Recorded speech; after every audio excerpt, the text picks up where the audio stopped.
Hey there, my name is Lindsay. Our group is going to be discussing enhancing diversity, equity, and inclusion in higher education.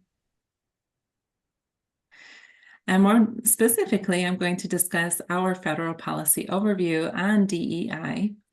These initiatives are now essential in higher education, with federal policies shaping efforts to ensure equal opportunities and prevent discrimination. This overview covers the historical context, key federal laws, and recent developments in DEI policies. Moving on to the next slide. Several federal laws have been crucial in advancing DEI in higher education.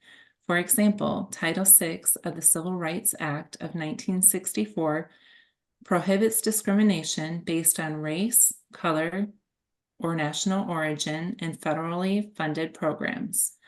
Title IX of the Education Amendments of 1972 prohibits sex discrimination in education. The Higher Education Act of 1965 supports equal opportunity and diversity through federal grants for disadvantaged students. And executive orders can also promote diversity and inclusion in education. Moving on to the next slide, we'll discuss the DEI policy landscape and how it is evolving and influenced by federal legislation, executive orders, and agency guidance. The Biden administration's 2022 Equity Action Plan addresses systematic inequities in education by focusing on college access and civil rights enforcement. The U.S. Department of Education shapes DEI policies through regulations and guidance aiming to improve access and support for underserved students. However, recent legal developments, such as the Supreme Court's decision banning affirmative action in college admissions, pose challenges to DEI initiatives and may hinder campus diversity efforts. Moving on to the next slide.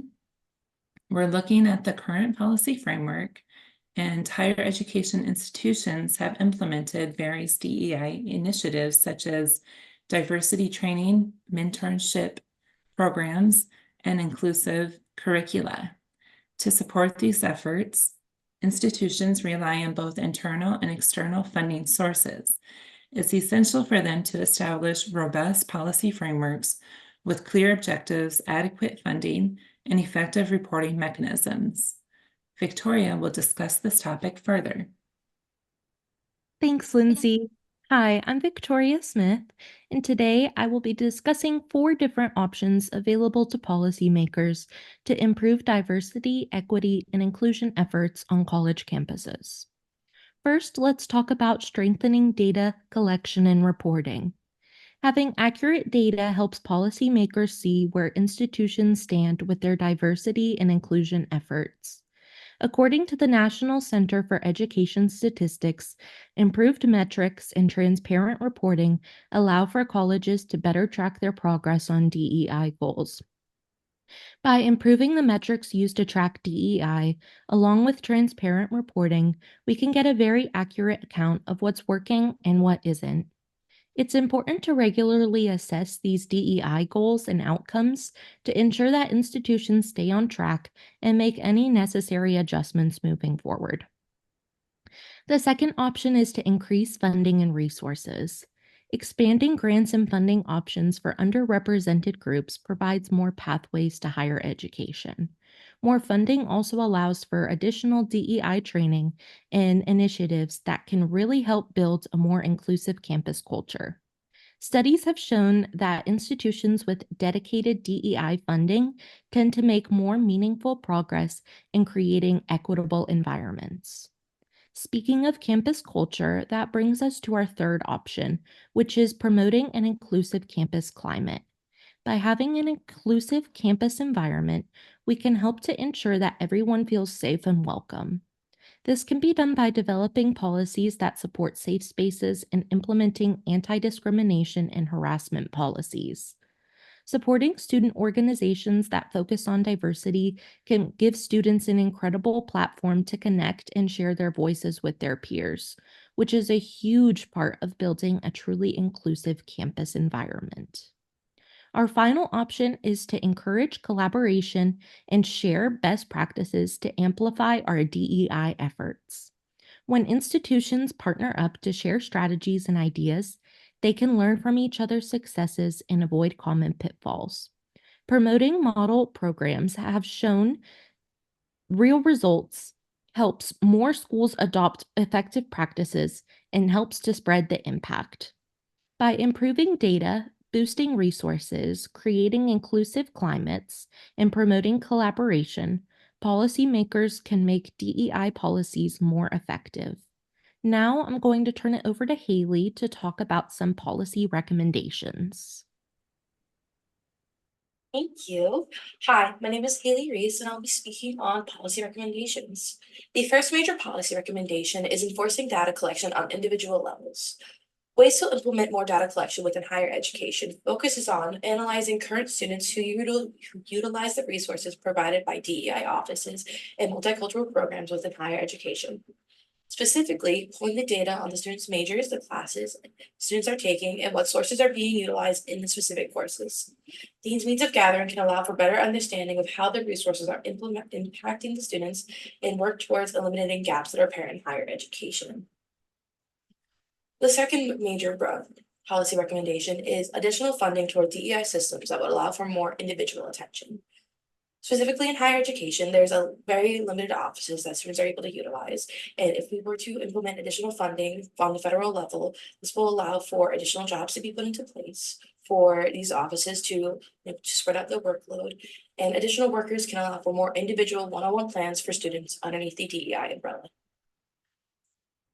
Many students who attend universities who utilize DEI sources are affected by financial circumstances. However, financial assistance is not the only impactful reason why higher education is unobtainable for students, which is why we are proposing adding non-monetary measures for students and faculty.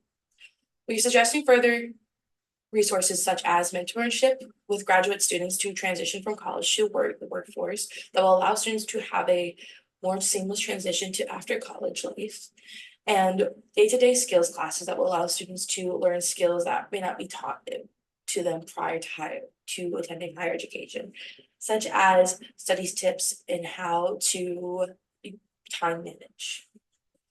And then the last point is increased training measures for higher educational workers to help eliminate biases within the workplace or within their students. We are hoping to implement a lot more in-depth training about the ways that biases can appear within the workplace and ways to work through biases and to work through conversation that will allow them to have a better understanding of those around them. Now I'm going to hand off Tessa for our final part of the presentation.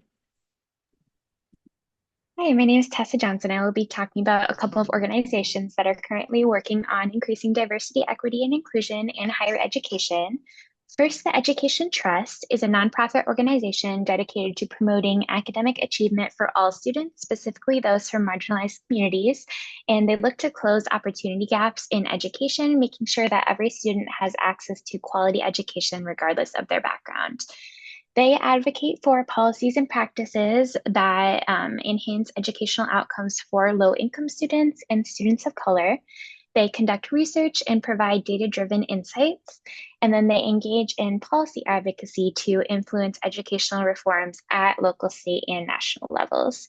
They also work to empower educators, families, and communities with the tools and resources that are needed to support student success. Some of their recent projects, if we can go to the next slide, include publishing a letter to the US Department of Education with recommendations on how to make the FAFSA more accessible, especially to immigrant families. We know that costs and lack of financial aid are big barriers to students accessing higher education, so making the FAFSA more accessible is a step towards access for students. And they propose changes like having different language around the way that they ask for state of legal residence, having translation options in several languages, more clear directions on where to find the information required for the FAFSA, and more clear language about security and how documents will be used and stored. They also support the Pell Grant Preservation and Expansion Act, which aims to enhance access to affordable higher education for low-income students and students of color in the U.S. The act proposes to increase the maximum Pell Award, adjust for inflation as we've seen increasing tuition costs, and expand eligibility to undocumented students. Pell Grants are something that are especially important for students of color, especially among Black, Latino, and Native American students, as well as up to 75% of students attending historically Black colleges and universities. They have also interviewed students of color for a campus racial climate survey to understand those students' experiences, and they made recommendations based off of that, including implementing comprehensive training for staff, fostering open dialogues about race on campus, and promoting generally inclusive practices that support diverse student populations. If we can go to the next slide. The Lumina Foundation works to improve educational attainment with a goal of getting 60% of adults to have a post-high school degree by 2025. And then within that, they specifically focus on what achievement gaps there are with underserved population. So the foundation emphasizes equity, seeking to address disparities based on race, income, and other factors, and then promote inclusive practices and strategies to support those underrepresented students. Next slide, please. Some of their recent projects have been for calling for states to be more fair in the way that they're distributing their educational funding and making sure that schools that support a larger number of minority students and underserved populations are getting adequate support, both financially and otherwise. They also published recommendations for increasing diversity in a post-affirmative action climate, including funding historically Black colleges and universities, having scholarships available for underrepresented students, and directly recruiting from inner city and rural communities. Most recently, as we have seen anti-DEI efforts, program shutdowns, and defunding multicultural affairs and diversity offices, Lumina has published accounts of how that's affecting students and their families, and what institutions can do in that climate to make sure that they're continuing to support their diverse students. In conclusion, enhancing diversity, equity, and inclusion in higher education is a multifaceted journey that requires strong federal policies, institutional commitments, and community collaboration. Through federal laws, current policy frameworks, and the support from dedicated organizations like the Education Trust and Lumina Foundation, we see a strong push towards equitable access and inclusive campus climates. Together, these efforts contribute to a future where all students have the opportunity to thrive regardless of their background.